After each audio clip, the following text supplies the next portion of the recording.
Hi, welcome to this video where I will show you how to properly link AutoDS and Amazon. So let's get started. First of all, you have to log in first at AutoDS and then make an account. After selecting now select the selling channel, and after selecting it, select the package. After that, select the preferable payment method. And here is the AutoDS dashboard. Now to add store, click add store button and select store Shopify.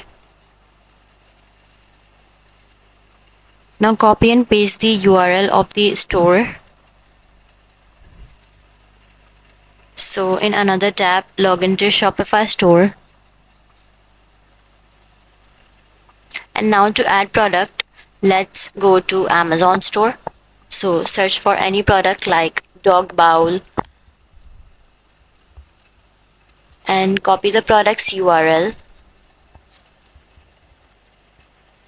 After copying it, go to AutoDS and then click on the add product button.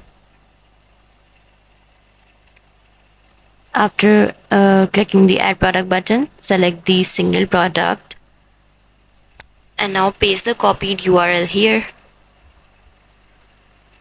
Now click edit now, and here you will see here you will optimize totally accordingly, and then click save and import button, and here you will see the Amazon product here in AutoDS. So that's how you will link AutoDS and Amazon. That's all for this video. If you find this video helpful, please like and subscribe to our channel, and thank you for watching.